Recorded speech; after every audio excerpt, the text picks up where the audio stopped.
5.5b, les secteurs ou partie du disque. Alors, les secteurs, c'est une partie du disque. Voyez-vous, il s'agit d'une pointe complète. Alors, voici la proportion qui ressemble beaucoup à la proportion que vous aviez pour les arcs, sauf que ici, on va parler d'aire de secteur et d'aire de disque. Si on y va tout de suite pour l'exemple, on voit que l'information qu'on nous donne, c'est le rayon ainsi que l'angle au centre. Avec le rayon, on va pouvoir trouver l'aire du disque. On doit utiliser pour ça la formule A est égal à pi r carré. On la réécrit avec les mesures qui nous sont données.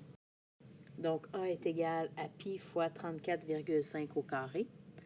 Ça va nous donner une heure approximativement égale à 3739,2807 cm².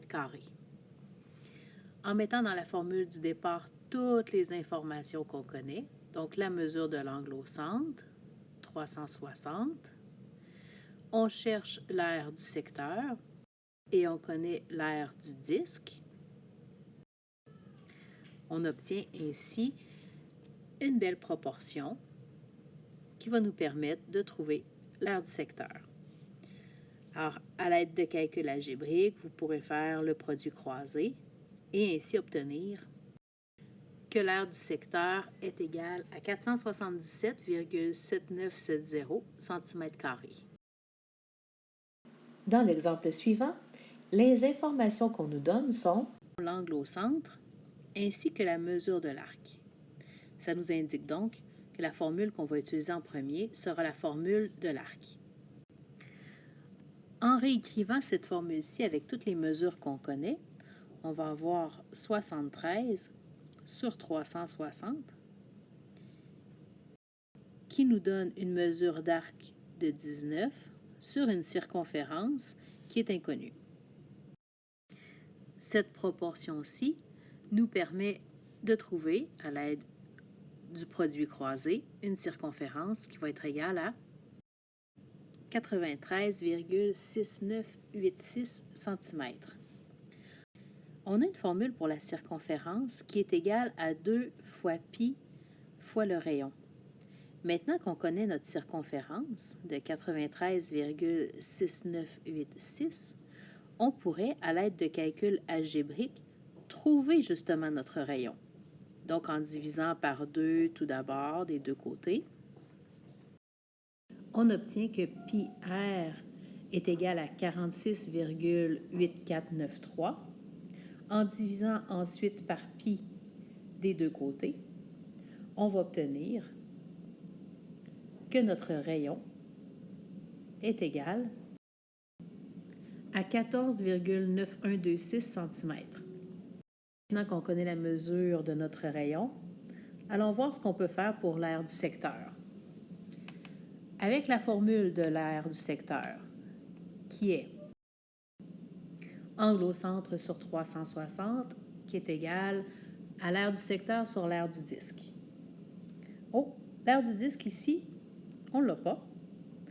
Mais étant donné qu'on connaît le rayon, on peut le trouver en écrivant sa formule. A est égal à pi r carré. Donc, l'aire va être égal à pi fois notre rayon au carré.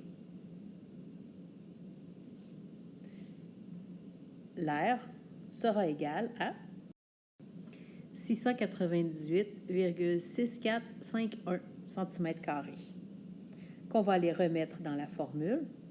Alors, notre angle au centre ne change pas, 73 sur 360 va être égal à l'aire du secteur, que je vais nommer S, sur, comme je viens de vous dire, 698,6451. En faisant un produit croisé,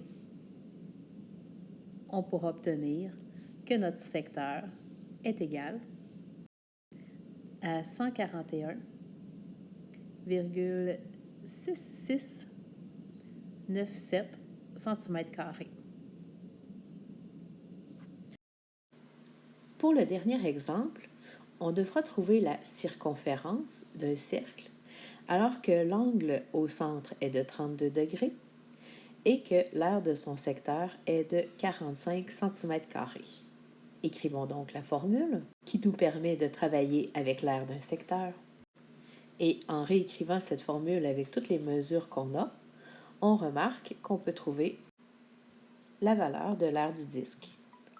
Je vous propose de le faire avec un produit croisé, mais libre à vous de le faire avec la technique que vous voulez. On obtient donc l'aire d'un disque qui est égal à 506,25 cm². Avec cette nouvelle information, je vous propose de trouver la mesure d'un rayon. Commençons donc par diviser par pi de chaque côté de l'égalité. Et il nous reste à faire la racine carrée de chaque côté pour trouver la valeur de notre rayon. Maintenant qu'on a le rayon, il n'y a rien de plus facile que de trouver la valeur de la circonférence qui se trouve être la question en remplaçant notre rayon par 12,6943. On peut affirmer que la circonférence est approximativement égale à 79,7604 cm.